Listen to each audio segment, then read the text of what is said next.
Grup Sing Sing akan mewawancarai suku Batak Toba dan suku Batak Karo. Sekian dari kami. Di sini kami sudah ada menemukan salah satu teman mahasiswa kami yang memiliki suku Batak Toba. Iya benar nggak Pak? Ya, ketepatan betul. Saya asli Batak Toba. Kalau boleh tahu sebelum itu siapa nama Bapak? Ya, dengan saya sendiri Ari Silalahi. Oke. Untuk kepercayaan yang Bapak percaya di suku Batak Toba, apa kepercayaan utama yang dianut oleh suku Batak Toba ini sejak dulu hingga sekarang? Bolu sekitar Batak Toba ndak tong. Tong do sarwa kita di kepercayaan nah. Tong do tu di Batak Oh, sama ta dua pada Batak. oh begitu ya Pak. Lalu Oke. Selanjutnya, apakah suku Batak Toba ini masih mempercayai kekuatan leluhur atau nenek moyang? Jika iya, bagaimana bentuk kepercayaan itu? Oke, pertanyaan yang bagus, cukup bagus ya. Menurut saya ada juga sebagian yang percaya kepada roh, ada juga yang tidak. Contohnya kepada roh, dia contohnya kita kalau ke ziarah kan itu percaya akan hal mistis. Contohnya kalau kita ziarah harus kita bikin anggir dan daun sirih. Seperti itu. Begitu ya Pak. Ya. Oke. Selanjutnya dari teman saya, Apa pandangan suku ini tentang pendidikan dan pengetahuan? Beh, nggak jelas sih dah. Melalui Batak, pandangan orang Batak terhadap pendidikan yang paling utama. Melalui sekolah yang sa tiba-tiba nak. Foto kamu urusan biaya orang tua itu cari kerja kemana-mana penting anak-anak sekolah. Kalau bisa anaknya lebih tinggi daripada bapaknya sama mama. jadi suku Batak itu sangat mempercayai sekolah itu sangat penting bagi anak-anaknya. Ya, itu tepat sekali. Oke, lanjut ke pertanyaan selanjutnya. Seberapa penting nilai kesopanan dan rasa hormat dalam budaya suku ini? Bah, kalau kesopanan terutama Batak penting tidak, apalagi nah paling utama hormati orang tuamu itu. Orang datang dari netulungan dokter, soba marhula-hula, pelek marburu, manak mardongan itu. Itu yang paling utama mau Batak kalau. Sebetulnya kamu udah. Pertanyaan selanjutnya, Pak, kebiasaan apa yang harus dipatuhi saat mengikuti upacara adat dan kegiatan budaya? Kebiasaan molosongan delak Batak kan, nah paling paling utama penting naik konilak sarahon sada jarak unang lupa jarak mau lalak Batak identik nang dong jarak dong gitu. Iya Pak. Oh lo Ada artinya Pak. jarak itu artinya kita ke makam yang sudah meninggal, sudah mendahului kita, itu wajib itu. Unang lupa mau berbunga ini paling penting. Selanjutnya, apakah ada perilaku tertentu yang dianggap tidak sopan atau dilarang dalam budaya suku Batak? Pasti ada mbak perilaku yang tidak sopan. Contohnya tiki marhata sinamot ikon olo sama olo dok bolo sada olo sada dang olo dang boy cara idai ikon olo sama olo dok boleh Batak gitu otak soalnya. Kamu sih Pak Nah, tentang kelestarian budaya. itu mak Nomor sada, bagaimana cara masyarakat suku ini melestarikan budaya dan tradisi leluhur? bolo meles maka tayo dok melestari kan na paling utama sa keluarga dok tawarisot tu gelingtan so nganina jolo-jolo puta na dulu kan na diwarison upung tara tuda dua ta jadi warisan matu gelingtan mo so nganina tong bolo melestari kon budaya Batak.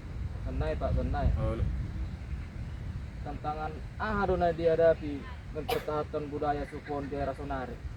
bolo tantangan kok matong dong bolo lagi zaman sonari kan era digital dok jadi jarang dong kita menggunakan bahasa Batak mulut bicara ada apalagi dan zaman sonari ada marga Batak di mana ale mulai sukun soalnya bahasa Batak oh dang ibu to ibu tangan dan pun Oke, terima kasih Pak untuk pertanyaan yang sudah kami berikan. dulu Silakan. Jadi teman-teman, itulah sekian wawancara dari kami mengenai suku Batak Toba. Terima kasih. Oke teman-teman, jadi kami akan mewawancarai abang ini. Abang ini adalah suku Batak Toba, tetapi abang ini sudah lama tinggal di Tanah Karo. Pertama-tama nama abang siapa bang? Nama saya Joyada Sinambela. Oke, mengenai suku Karo bang, apa kepercayaan utama yang dianut oleh suku ini sejak dulu hingga sekarang? Kalau kepercayaan yang masih ada, dulu mereka menyembah nenek moyang yang sudah meninggal atau leluhur. Jadi mereka datang ke makam nenek moyang mereka, mereka membawa sesajen atau persembahan untuk diberikan atau dibawa ke makam nenek moyang itu. Di situ mereka berdoa, meminta keselamatan, panjang umur. Oke, berarti seperti itu ya. Apakah sampai saat ini mereka masih mempercayai leluhur atau roh nenek moyang mereka? Masih ada, tetapi tidak sebanyak yang dulu lagi. Jadi mereka kadang pergi ya sekitar, kalau dulu mungkin ratusan, jadi sekarang mungkin ada beberapa orang saja yang datang gitu. Oke, seperti itu ya. Selanjutnya pertanyaan dari teman saya. Oke, pertanyaan selanjutnya yaitu apa pandangan abang mengenai suku Karo ini tentang pendidikan dan pengetahuan? Ya, pendidikan bagi suku Karo itu sangatlah penting atau bisa dibilang di nomor satu kan. Nah, terbukti sudah banyak orang yang dari suku Karo yang sudah sukses di luar sana. Jadi menurut kami pendidikan itu pasti nomor satu karena itu adalah aset untuk bisa hidup. Di masa depannya ya. Ya. Oke. Pertanyaan selanjutnya, seberapa penting nilai kesopanan dan rasa hormat dalam budaya suku Karo ini? Ya, kesopanan itu dan rasa hormat sangat penting untuk dilakukan, terutama di acara-acara adat. Jadi kita harus sopan kepada yang lebih tua atau kepada saudara-saudara kita. Dan juga bukan hanya di acara adat, kita juga harus sopan kepada orang lain yang lebih tua dari kita. Kita harus menyapa, pokoknya kepada semua orang lah. Jadi bang, kebiasaan apa sih yang harus dipatuhi saat mengikuti upacara adat atau kegiatan budaya? Yang harus dipatuhi itu kita harus bersikap sopan dan juga menjaga tata krama. Kita harus duduk sopan misalnya, atau saat perjamuan makan juga kita harus sopan, menjaga tata krama kita.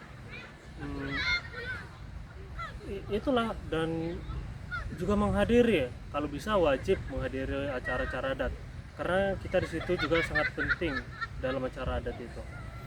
Ada nggak perilaku yang tertentu yang dianggap tidak sopan atau dilarang dalam budaya suku Karo ini?